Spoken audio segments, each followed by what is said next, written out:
You're listening to the True North Success Podcast. Real stories of personal, professional, and financial wins from Alberta's best. With your hosts, Gary Ma and Amy Kim. Hey, everybody. Welcome to the show. Today, my special guest is Ehsan Misaghi. He is a distinguished MD and PhD candidate and Killam laureate at the University of Alberta. As a multidisciplinary expert, he integrates backgrounds in biomedical and electrical engineering with advanced research in ophthalmology, genetics, and artificial intelligence. Ehsan is the co-founder and director of research and education for the Artificial Intelligence in Medical Systems Society, where he leads initiatives to advance patient-centered care through medical AI. His extensive technical repertoire includes data science, signal processing, and electrical circuit design. Recognized for his innovation, he earned a Popular Choice Award for COVIDtrace, a global contact tracing application. As an effective communicator and situational leader, Ehsan is dedicated to bridging complex technology with actionable healthcare strategies. It is my pleasure to have Ehsan Misaghi on the show today. Welcome to the show. Thank you. Ehsan, I gave a quick overview of your success, but can you fill in the details of what you do, who you serve, and how long you've been doing this for? Yeah, thanks for the intro. As you were reading all of that, I was like, where have I written some of this stuff, and when have I done some of this? So it felt like it was someone else, but I'm glad there's been some stuff that I've done over the years.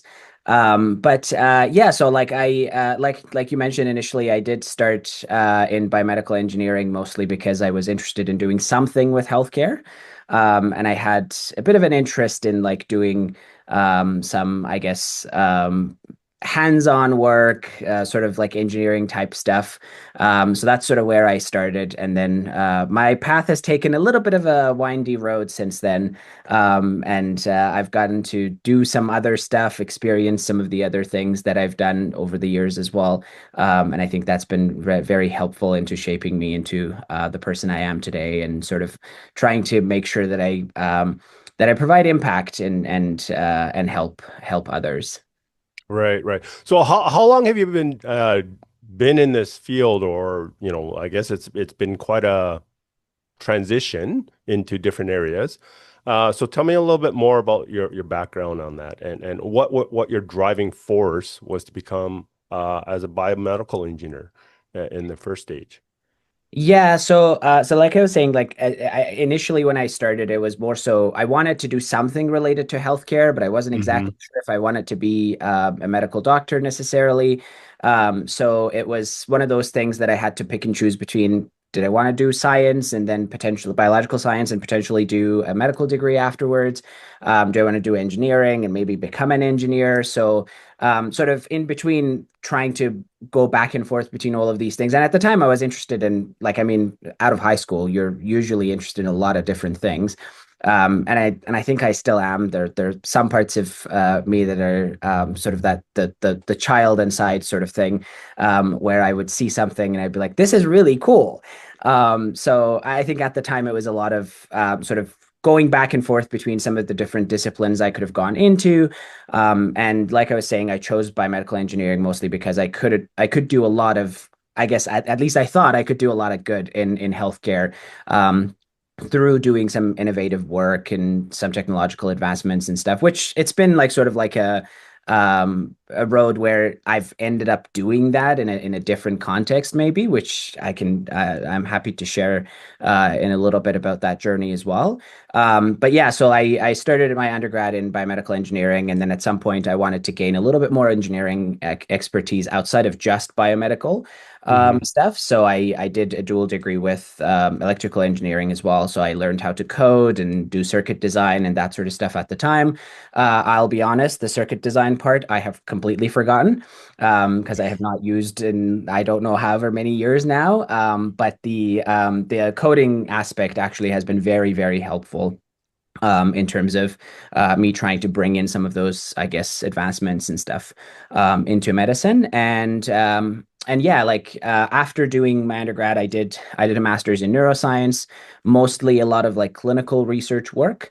But I did have a lot of patient contact and worked with a lot of neurologists and different researchers who did neuroscience research, like different neuroscientists. Mhm. And through that, I actually had a very I guess very much a fascination for the human brain, and I always used to say it's like it's interesting how brains are trying to understand brains, Mm. and I think that was a lot of new things. Essentially, there was a lot of new things there that I learned through that.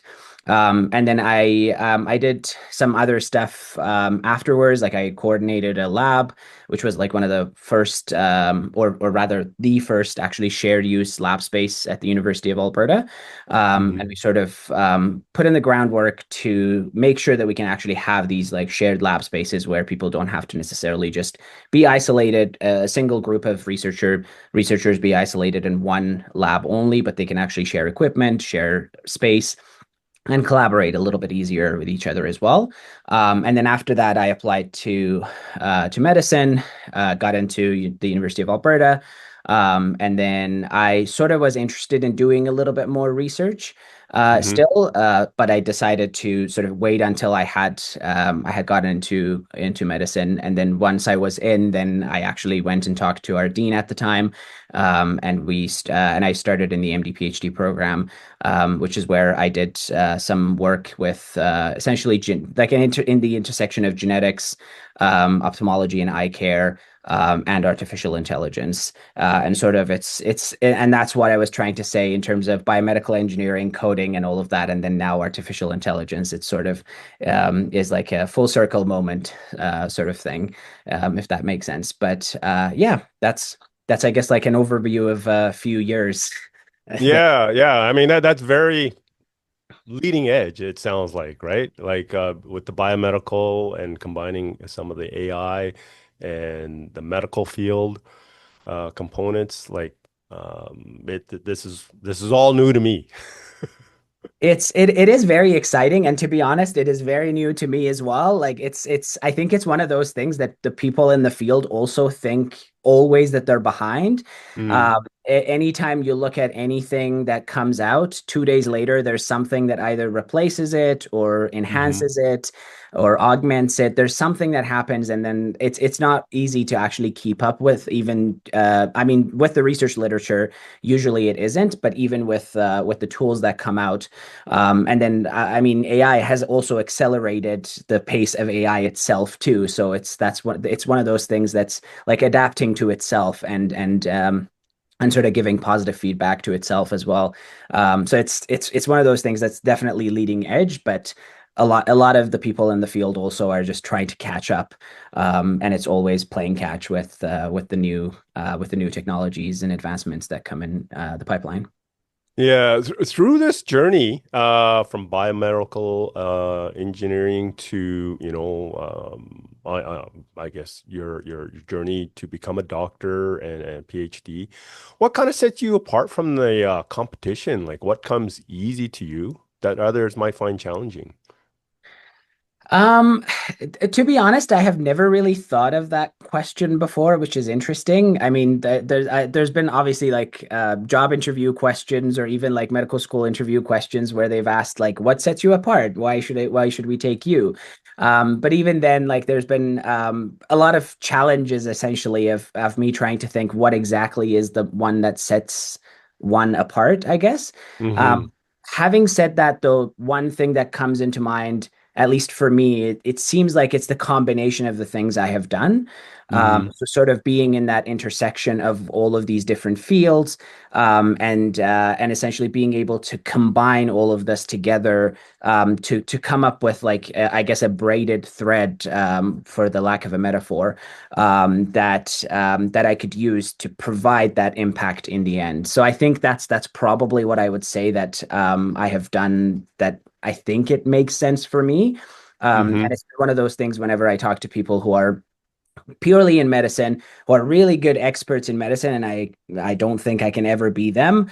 But there are times when we talk about things, and then I can do something using my computational background that they probably can't.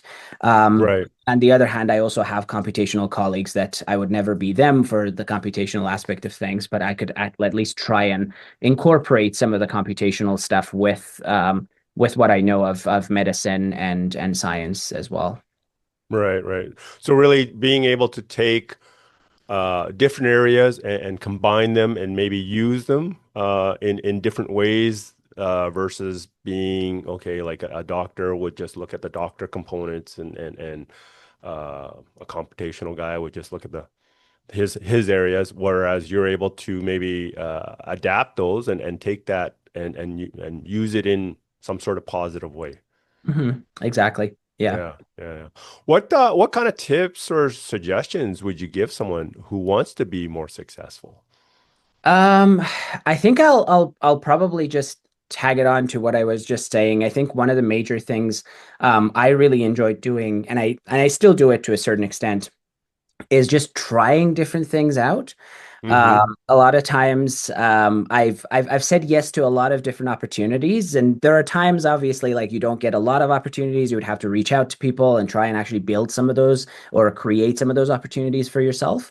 But there are points where once you've created some of those, at least, there are times that you would people would reach out to you, or you could at least find them and see them in I don't know, a conference you're at or a networking event, or whatever else it might be, or even just a normal party that you go to. And I think just saying yes to some of those opportunities ends up helping a lot in the end. And sometimes, yeah, through those opportunities, even if you don't like what's happened or you don't like what you've done, that at least tells you that you're not interested in that. Helps Mm-hmm. you rule in and rule out certain things that you might be interested or not interested in. And I think that's even how I approach certain things, like certain specialties in medicine. Like you were saying, Mm-hmm. I'm still in medical school, trying to figure out what specialty I might end up in. I have some ideas. But even then, I don't necessarily pigeonhole myself into just one certain specialty and trying to do everything in there. But it's okay to actually move around. Like I said, say yes to opportunities if someone offers, but also try and create some of those opportunities by reaching out to different people. And then at the end, like either you can combine all of these together and make something out of it, which a lot of people do, and I think it's really nice. Or you could figure out which ones of these are you're interested more in, and then pursue those, and then which ones you're not interested in, and then now you know that you're not interested in those. If more opportunities come along, you can just respectfully decline that. Right, So, right. So it sounds like it's trying to be open to different opportunities, experiences, even though you might not be comfortable or know about certain things, but just try it out and see. That's what it exactly. sounds like, right? Yeah. And if it doesn't fit, it doesn't fit. And if it Yeah. does, great, right? Yeah. Yeah. And a lot Yeah, of times you won't know until you actually do it. Like that's yeah, one of the major things about trying to do some of these or get into some of these opportunities is a lot of times you would read about something or you would yeah. hear about something, but until you've actually done it yourself, Mm, you're not going to know whether exactly you like it or not. Like I'll give another medical example. Like when we first started medical school, I remember that one of the first things we were told was you would very early on in medicine, you would understand whether you're more so medical and you want to see patients in a clinic versus you're surgical and you just want to do surgery. mm, And I think it's to a very large extent, it's actually true. A lot of people are sort of dichotomized and they can pick and choose which one. There are people who are sort of in the middle, which I think I'm sort of one of those. Um, and even then, I think a lot of people would choose those because of their past experiences and potentially things they've yeah, heard or seen or read. yeah. And when you start actually doing something, then you realize, oh, I'm actually good at this, or I really like Mm, doing Yes, which was Hmm. sort of the case for me in terms of surgery. Initially, I was more so to the medical side, and then once I started doing certain things or even assisting, even like very little things. Of course, I haven't done full surgeries yet, but very little things that I've done that have made me think, oh, this is actually really cool. This is something I could Yeah, see myself doing. yeah. And so yeah, like I think that that's a major thing in terms of trying to approach things with an open mind and just doing new things to see if you like it or not. Right, right, right. What's one of the biggest challenges that you've had to overcome in your career, and how were you able to turn that into a positive? Um, I know maybe I'm running on a certain theme here if I answer this question in that theme as well again, but I think one of the major challenges I've had again with like those opportunities that I've said yes to, there's been a time where I've realized, oh, I've actually maybe said yes to a lot of opportunities. Mm. So you Hmm. find yourself in that I guess arena of now I have way too many things going on, Hmm. and so something needs to happen, and that becomes a challenge. And so one of the things I've tried to do in that process is prioritizing what needs to be done faster, of course, Hmm. like keeping to different deadlines and that sort of stuff. But also, I think the major thing with all of this is still having a little bit of time to yourself.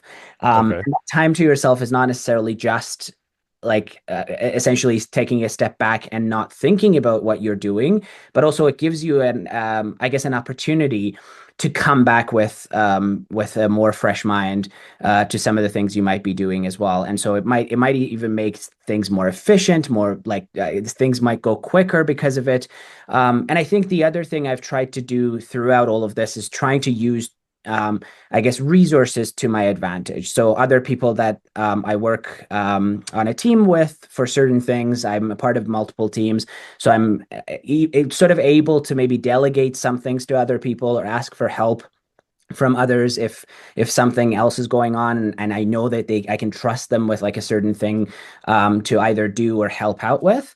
Hmm. And then of course like different tools that are out there. And I think again going back to AI, there's a lot of potential with a lot of the computational tools, a lot of artificial intelligence based tools that can actually help us be more efficient, sort of prioritize things, organize things, and potentially plan things as well, well in advance too. So I think that's sort of, I guess, an amalgamation of some of the strategies I've used. Have I always been successful in doing it? Probably not. There's definitely been times where I've had to pull an all-nighter, or there's been times where I had to say sorry for being late on a certain thing. But it just happens. It's more of those, and I think one really nice I guess analogy I heard from someone was think of your different things you're doing in your life as these balls that you're juggling, and they're made of different, I guess, material. Some of those balls are glass balls. You don't want to let them fall. If they do, Hmm. they're going to break, and it's not going to be easy to put them back together. And some are plastic, so they can fall. They'll bounce back, and you can grab Right. them, keep going. So it's just trying to figure out which one of those are the glass balls and which ones are the plastic ones, Hmm. and then sort of prioritizing, like I was saying before, and planning based on that. Right, right. So it sounds like things are going really well for you and your businesses. As a busy healthcare professional, a lot of time is spent running the active business component. When looking towards the future, many don't want to have to be working so hard for income. So some of them look at investing in, things like stocks, bonds, crypto, or using a financial planner. What are your thoughts about ways of creating income outside of your active work? Mhm. It's actually interesting as someone who's interested in a lot of like disruptive technologies and AI and all of that. I'm still a little bit skeptical of crypto, even though I might have some stuff on the side.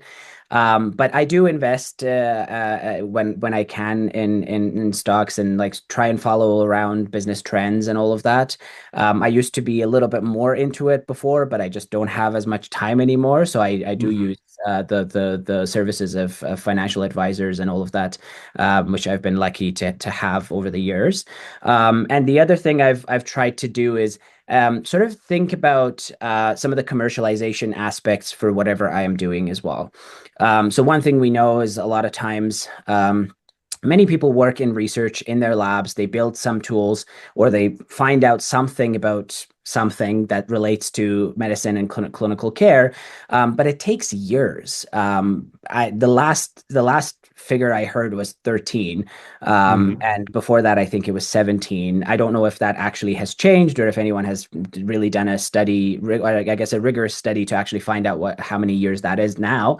But it does take a very long time for research to come to clinic and actually and for us to essentially see the direct impact on the general public. Yeah. So one of the things that and that's essentially why I ended up choosing to do an MD and a PhD, because I wanted to be that clinician scientist that sort of is in that intersection of trying to bring research into healthcare.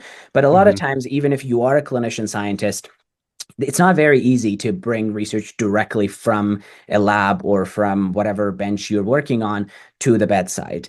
So a lot of times there is that step of commercialization. You have to do clinical trials. You have to Right. potentially register a company and go through those stages with regulatory advisors like FDA and Health Canada and things like that. So those are some of the, I guess, challenges still that remain when you're trying to directly go between the two. So one of the interests I have actually is that commercialization of research from the lab to sort of build that, I guess, middle ground and bridge that gap between scientists that are full-time working on some of these tools and some of these discoveries and clinicians that are actually providing that care to the patients to make sure that we can actually talk to each other and build those bridges. So instead of 13 years, it takes 2 years Right. to Right. bring Right. something from research to clinic. So that's been one of the things I've been trying to do on the side. I haven't done much yet, again, because there's a lot going on with PhD and the MD itself.